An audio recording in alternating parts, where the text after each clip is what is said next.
Am zis. Bun. Un alt domeniu în care creativitatea deja, și aici mă apropii de artiști, este topologia.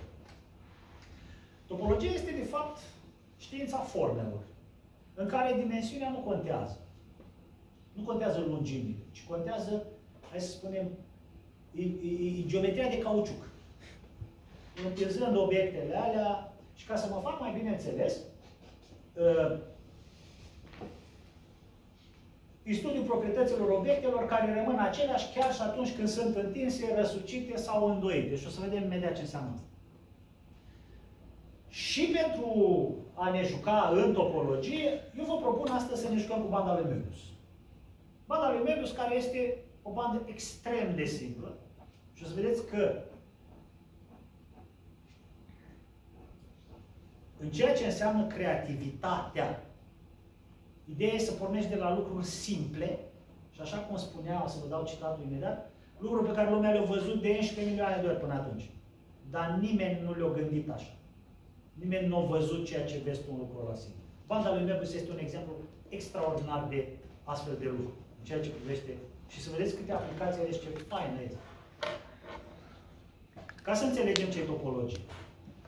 Cana asta, topologic, este echivalentă cu un covrig, cu un top. Și ca să înțelegeți de ce are loc echivalența asta, ia uitați. O transform. Ați înțeles? Da? Deci, o transform în ce mod? O întind, o răsucesc, dar nu rup. Nu, da? Deci, geometria de cauciuc, exact ce vă spuneam, topologia. Deci se vede că această cană, topologic, este echivalentă cu un tor.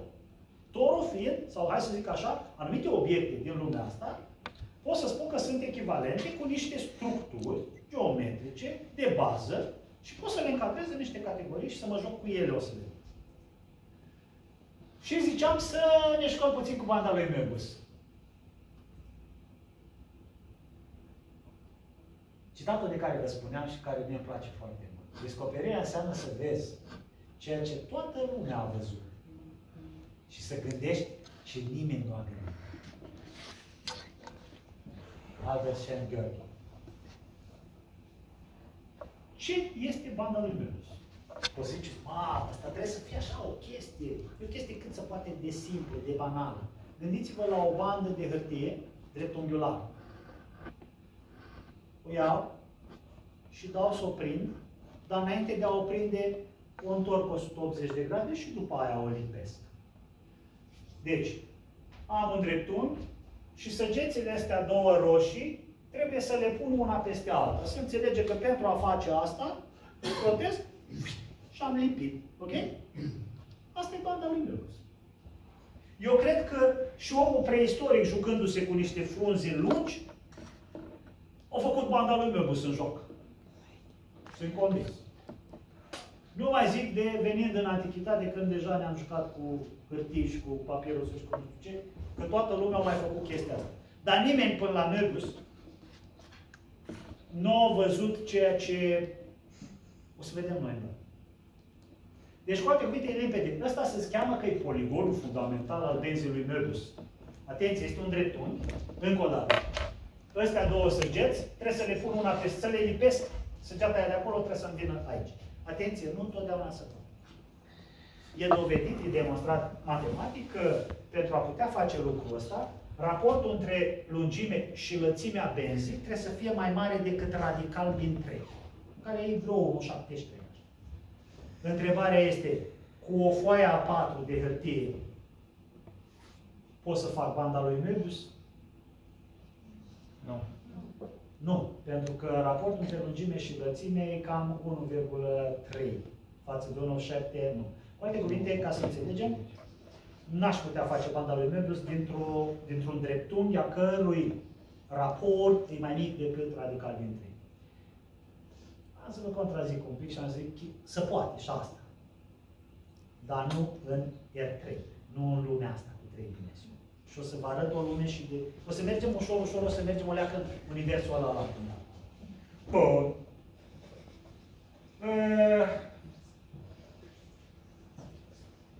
E ce am mai spus.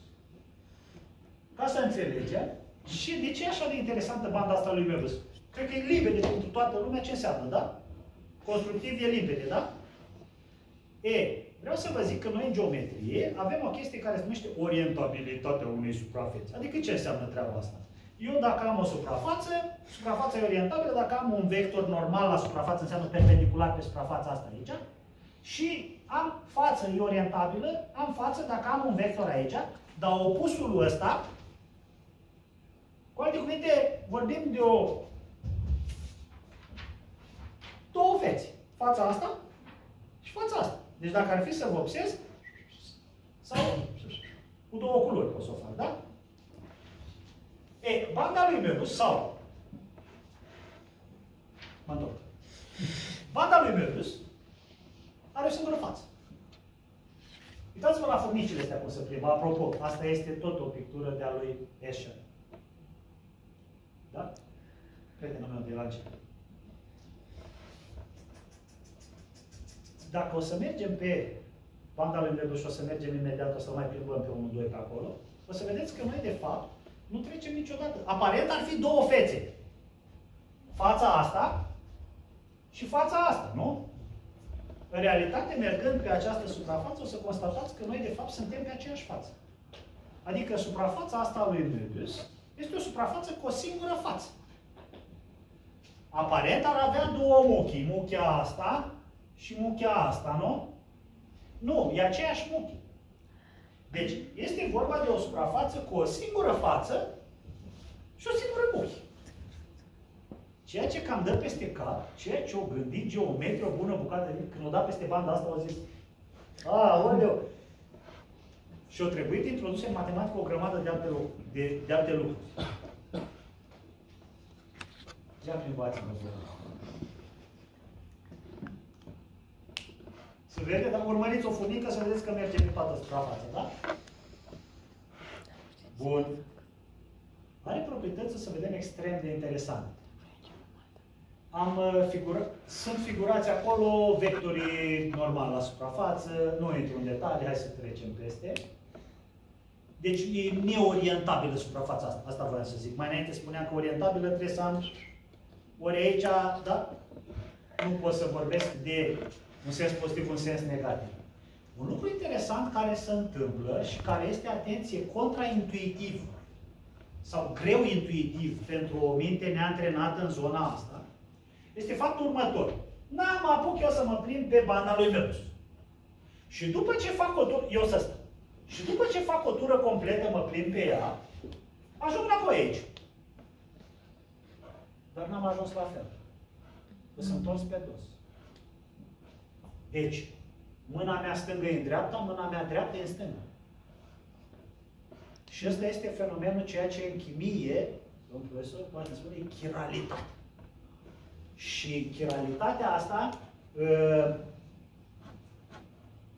în genetică, să știți că genetica este cel mai domeniu, în momentul de față este domeniul cu cel mai mare avânt științific, cu cea mai mare viteză de dezvoltare este genetica. Nu e IT.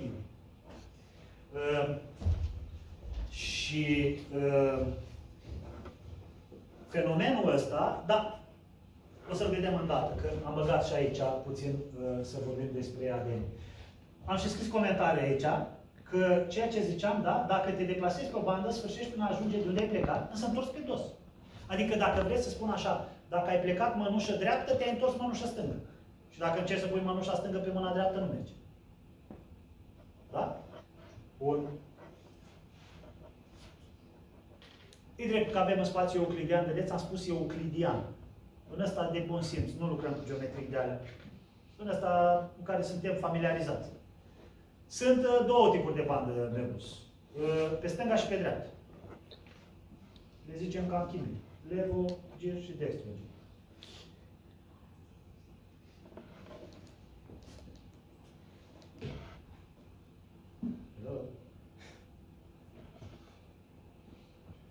Aici. Acum. Băi, ce? N-am făcut asta. Cu tehnica. Nu mai joacă feste, dau stupul meu. În felul ăsta construim banda Möbius. Se limpede, da? Am lipit. Băi, n-am mutat.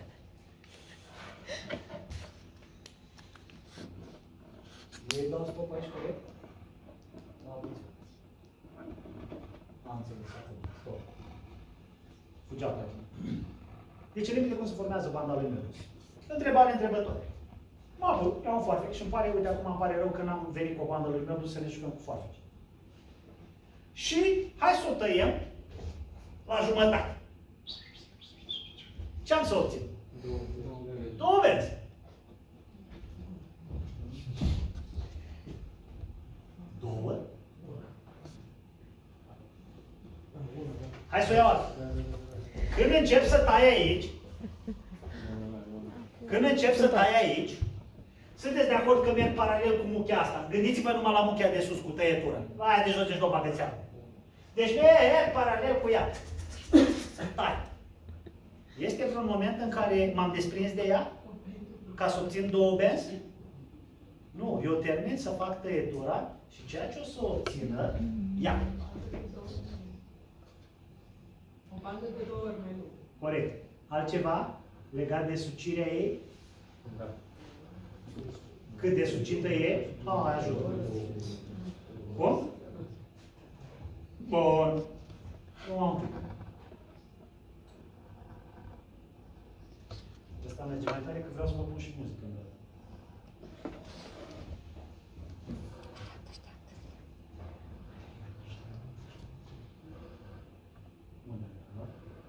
Da, pune ochelari și o rezolv.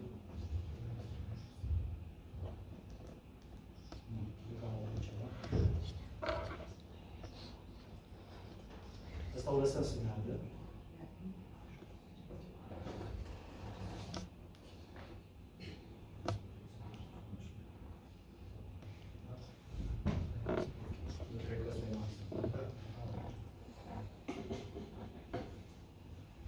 Nu, dar melodia pot să o pun de pe laptopul meu că s-aude. Nu-i musai să... Dar nu melodia asta. Bun. Eu las să deruleze, că aici să apucă ăștia de tăiat.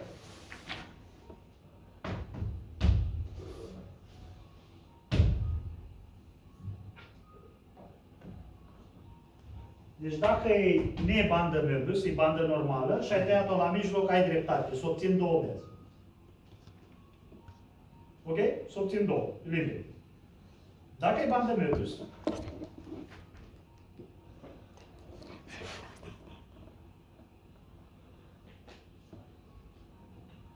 și asta vă asigur că n-au văzut-o mulți. Chiar dacă s-au jucat cu banda, au descoperit-o, s-au jucat cu ea întâmplător. La chestia asta cu tăieturile n-au descoperit-o mulți.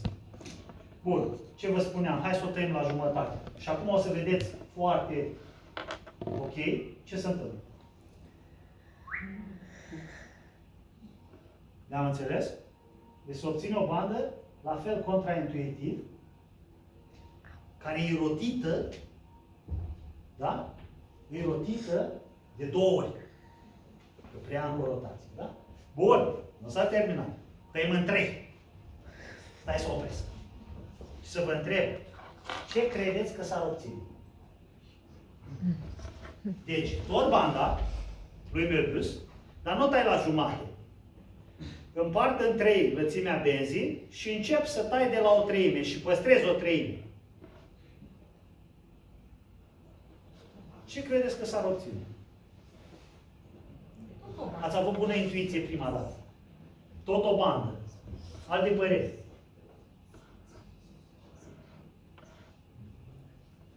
Cred că sunt niște artiști acolo care gesticulează foarte bine.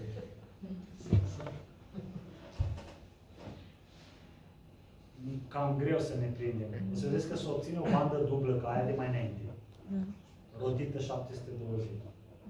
Și să mai obține o bandă mică, care rămâne în. Hai să o vedem. Surprinzător.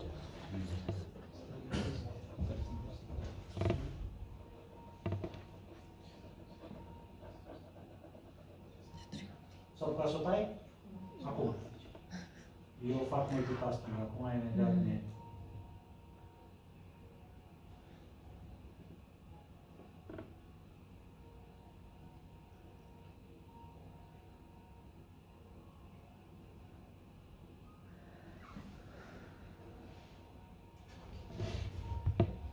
Ia.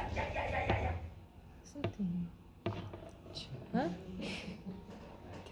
Wait a minute. Amazing. Surprinzător. Este? Vrăji topologice să faci. Te fac să te apuci de matematică. Vreau să vă spun că de la așa, o răsucim de 2 ori acum. Deci dacă o răsucim de 2 ori banda și o tăiem, da? Hai mă, fă-o. Să obține, nu se mai obține o bandă dublă și una mică, să obține iar una continuă. Da? Ok.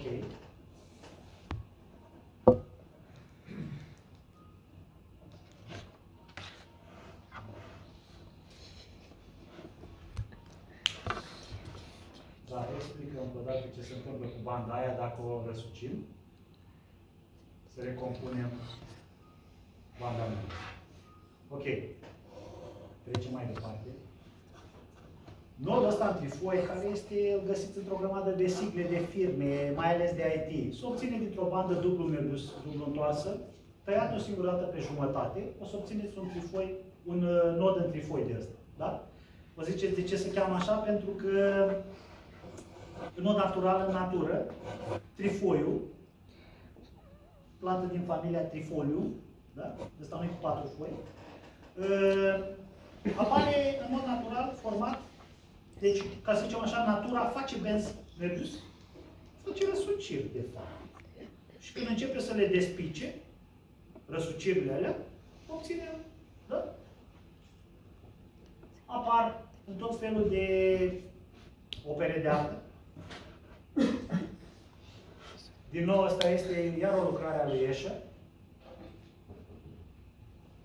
Apropo de ADN, ce vă spuneam,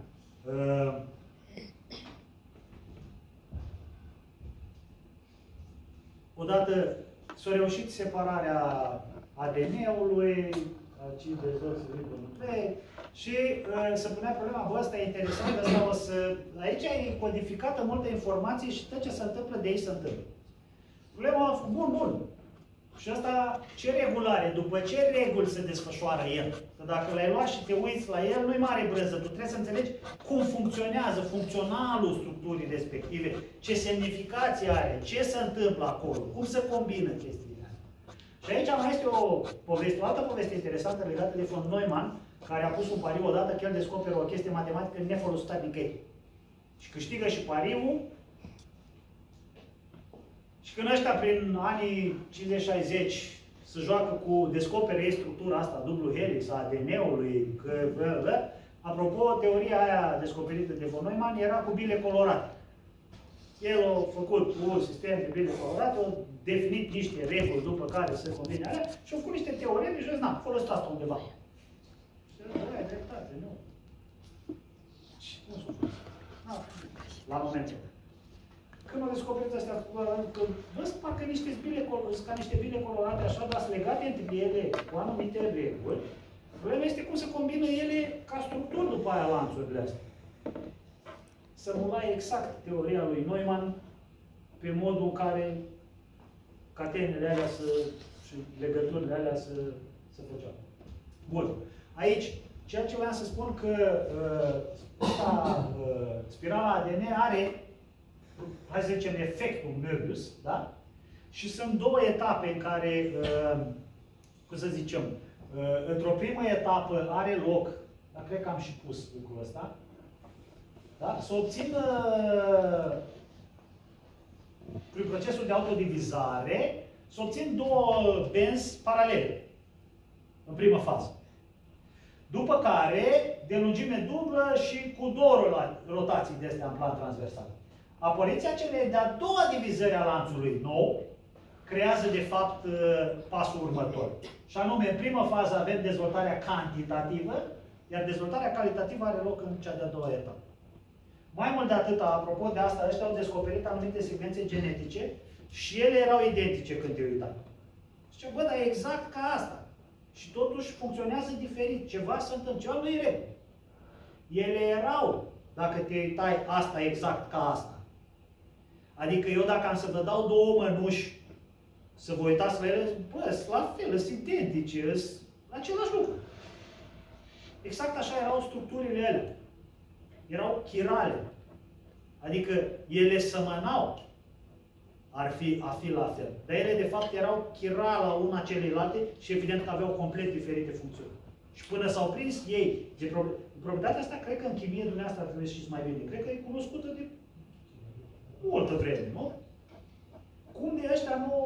Și până s-au prins că erorile de raționament legat de combinarea plecau de la chiralitate. Ei se uitau, bă, la fel. Și ele, de fapt, erau la fel, dar erau chirale. Și în momentul, da? Bun. Alte aplicații ale benzii Möbius, gândiți-vă la o bandă, acum astea sunt depășite cu bandă de tuș. Cu banda de tuș sunt cam depășite, că aveam la mașina de scris și alea sau la imprimanta cu, da? Și foloseai banda pe ambele părți. Da? O bandă Möbius, bată în tuș, se folosește pe ambele părți. Bineînțeles că îi dublează rata de viață. În fizică și electronică, aici n-am să mai intru în rezonatorul compakt.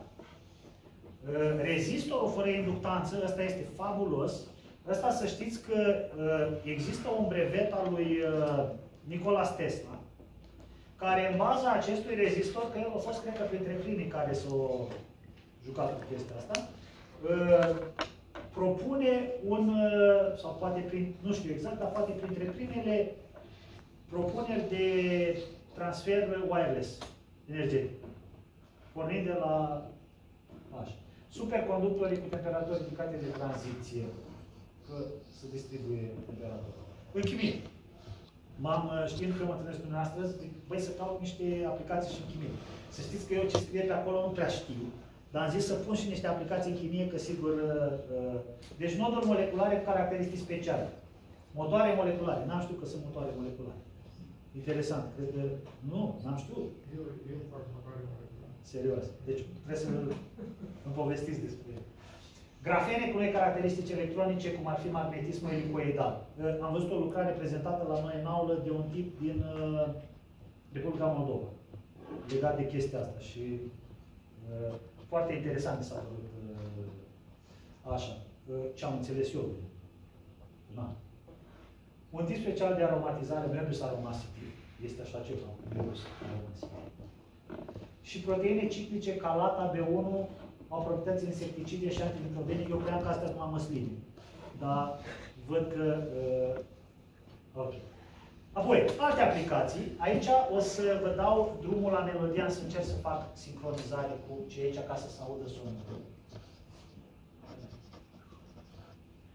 Bach folosește...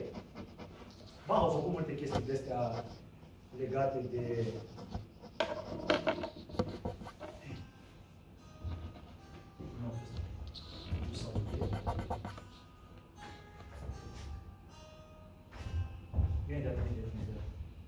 N-am făcut asta. Am vrut să dau sincronizat ca să auziți sonor.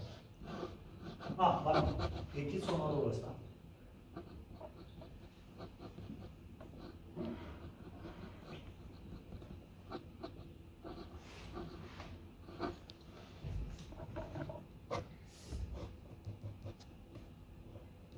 Am închis. Și am să vă dau pe alt ăstuinal, că se aude mai tare.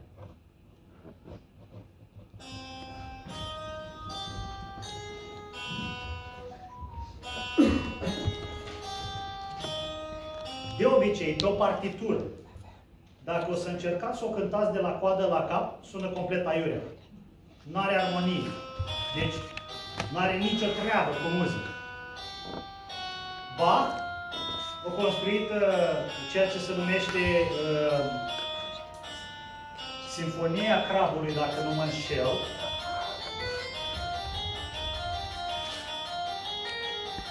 Ok.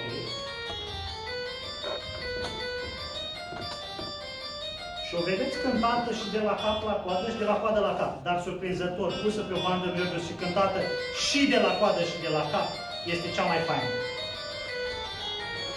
Acum, ați auzit prima dată de la stânga la dreapta cântat portativul?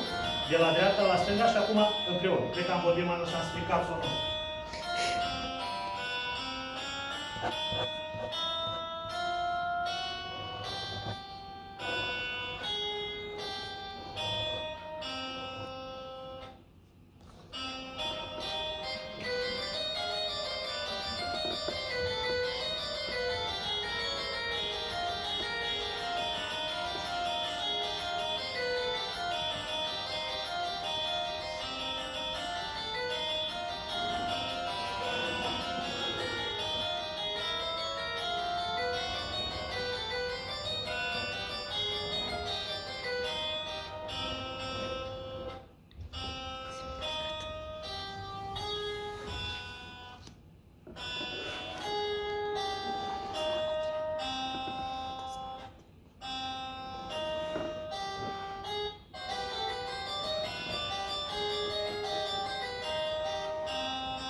Deci ați prins ideea, o să-l opresc pe ăsta.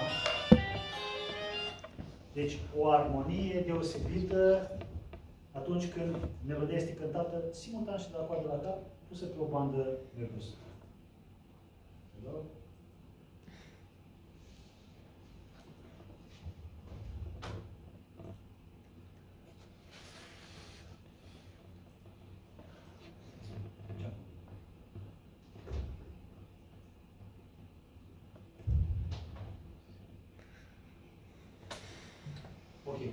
În literatură.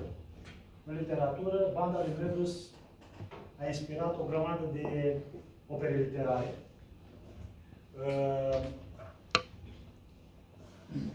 Era două, asta vă recomand, penultima lucrare de aici, e apărută la Humanitas în 2007, în traducere românească. E scrisă de un tip, Clifford Picklebert, care scrie de obicei știință pentru popularizare. Scrie foarte fain. Nu e nevoie să fii specialist pentru a înțelege ce spune el acolo. Și o carte mult mai veche a lui Tudor Octavian, Banda lui Möbius. Eu am încercat să găsesc cartea asta, n-am găsit-o, am găsit-o ca referință, dar chiar am fost curios să o găsesc, am să o mai caut. Alte aplicații, mă rog, în arhitectură, biblioteca din Astana, din Kazahstan,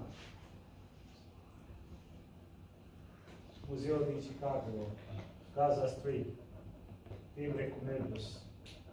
Și acum, nu știu dacă mai avem timp, cât timp avem? Cât trebuia să vorbesc? Nu, că vă țin până dimineața. Hai să încerc pe scurt. Doar. Eu voiam să vă duc acum în găuri de vierne, în spații cu alte dimensiuni. Hai numai un pic. Și ne oprim, că văd că am sărit calul deja cu timpul, nu? Vă amintiți poligonul fundamental al benzii lui Möbius? Dreptunghiul cu două săgeți roșii? No, hai să facem acum un pas în plus. Mai punem două săgeți și pe laturile alea alte două. Deci le unim și pe alea albastre și pe alea roșii. Am greșit o săgeată aici. Asta era cu vârful acolo. Ați înțeles? Da. Păi și nu sunt jumătăți, știi, dreptunghiul se suprapun? Băi, nu.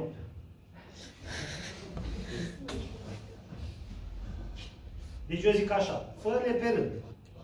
Prima dată, sucim una și le-am lipit. După care, începem să le sucim pe celelalte să le lipim. Și o să vedeți că nu se poate. De ce? Pentru că ceea ce se obține este o suprafață din R la A4, din spațiu cu 4 dimensiuni. Iar noi, din păcate, spațiul cu 4 dimensiuni, cu ochii ăștia, nu prea. Deci se obține o suprafață din R la A4. Cum de altfel, inginerii lucrează tot în electricitate, când mă duc acolo. De exemplu, suprafața radical în mulțimea numerelor complexe, apropo că vorbeam de introducerea numărului și a numerelor complexe, e o suprafață foarte simplă, care de asemenea mă scoate din lumea asta și mă duce în la a patra. Adică, imaginați-vă două plane, din care eu decupez din origine semiaxa OX pozitivă, să zic, da? Și dacă decupez planul ăsta, e limpede, da? Până în origine, până aici. Și zic la buza asta plus și la buza asta minus, după tăietură, da? Da? La fel fac aici. Și zic la asta plus și la asta minus. Sunt două plane. Și acum exercițiul este următorul. Iau și le lipesc. Buza de sus cu plus, cu buza de jos cu minus. Se înțelege, nu? Da? Și buza de jos cu plus, cu buza aia de sus cu minus. E limpede ce avem de făcut? E greu? Extraordinar de greu. Că mă duce în el la a patra. Ceea ce v-am povestit acum este suprafața radicală, în complet, și este în el la a patra.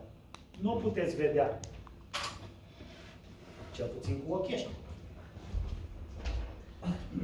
La fel este și cu experimentul de aici. Ce facem? Generalizăm banda Möbius, de fapt. Da? Ce ne-am jucat noi? Asta înseamnă creativitate. Ne-am jucat cu... Ia și aia altă latură. Ia să vedeți ce se întâmplă.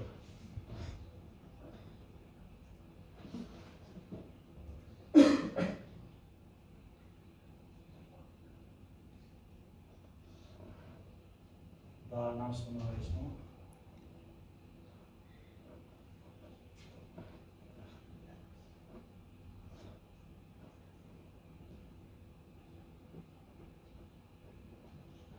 Suprafața aia de care v-am zis că se obține așa, este ceea ce se numește sticla lui Klein. Sticla lui Klein, atenție, este o forțare, pentru că ea nu există în 3 dimensiuni. Ea e în 4 dimensiuni, dar încercăm să ne imaginăm ce este ea, sau cum arată ea de fapt. Și o să vedeți că atunci când o decupăm, culmea, ea este construită din 2 benzi Möbius lipite. O să vedeți când o decupăm și o desfacem în 2. Deci dacă o tai prin axa ei de simetrie, se obțin 2 benzi Möbius. Dar ele vin din el la 4, direct în el la 3. Se scufundă. Și aici, dacă trecem în alte dimensiuni, deja ne plimbăm. Călătorie în timp, dăm în filosofie, în science fiction. Și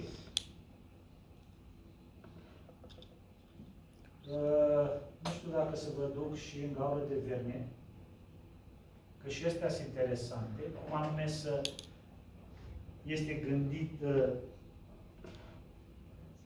excursia printr-o gaură de Verne de către fizicieni, călătorie în timp, da? Dar eu zic să sar peste chestia asta și am să încerc să închei. Nu, cred că mai era un film de stați așa. Cum? Nu vreți? Să nu sar? Deci vreți să mergem? Știți că s-ar putea să nu ne mai întoarcem? Puțin că mai este o pagină aici. Eu știu că am pus-o, dar nu o văd. Am pus un filmuleț. O fi fugit în altă dimensiune. Și era interesant pentru că ne arată cum... Unde te-am pus?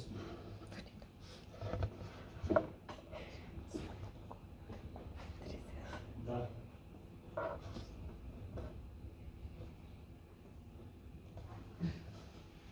Nu o găsesc. Era o călătorie pe sticla lui Klein cu un tip care merge pe bicicletă. Și cum se duce în spațiul ăla, dar nu știu de ce nu o găsesc. Am și făcut materialul ăsta așa. Vreau să vă zic că eu până a veni aici n-am apucat să-l citesc o dată, numai le-am pus acolo și acum îmi pare rău că-s dezordonat. Bun. Ce-s găurile astea de Verne? Pe scurt, ca să nu... Deci, ca să înțelegem cum anume sunt gândite, trebuie să ne imaginăm procedeul de acolo. Luăm o regiune normală din spațiu, pot fi plane. Sau pot fi bucăți pe sferă, da? decupăm, facem așa, o așa numită chirurgie spațiu-timp. Și cele două margini hemoragice sferice se cuplează, se lipesc. În mod asemănător cu ce explicam acolo că facem lipirile alea. Da? Se lipesc în felul ăsta, se intră o sferă elipsă continuu. Deci lipirile continuă spre exterior de la cealaltă. Bun. După aia, dacă facem o suprafață dacă avem harta Pământului, globul, dar tridimensional, deci nu hartă, ci globul pământesc. Cu Africa, Europa, problema este, am trecut globul printr-o gaură de vierme. Ce se întâmplă pe partea aia la altă? Cum ajunge globul? Ei, din punctul ăsta de vedere sunt mai multe variante, mai multe, sunt două. Una în care globul ajunge pe partea aia la altă, exact la fel. Și una în care ajunge, evident, chiral. Chiralitatea, încă o dată, e generată de toate schimbările astea de așa. De ce, practic, îi... Măi, dacă o am pus măcar aici, ca să... Nu. De ce cealaltă variantă este normală? Adică ajunge Pământul pe partea aia altă cum trebuie? Pentru că e dublu chiral. Prin gaura de fier. Dublu chiral, am făcut mănușa dreapta, am făcut-o în stânga și din stânga încă o dată chiral am adus înapoi. Așa. Și e interesant că printr-o gaură de asta de vierme, de exemplu, cineva care se uită din exterior, față de unul care e în interior, va vedea pe dos. Adică dacă ăla din interior, să zicem că e cu o navetă spațială în gaura de vierme, vede scris atom, ăla care e din exterior va vedea mod. Da? Deci, în sensul ăsta e chiralitate. Da? Deci, pur și simplu, este așa. Și de aici se poate gândi un univers în care să nu am orientabilitate, de exemplu, pentru sarcina electrică. Ceea ce ar însemna să construiesc un univers în care nu pot decide dacă am de-a face cu materie sau antimaterie, sau ceea ce se numește univers Alice, din Alice în țara minunilor, aici e filmul.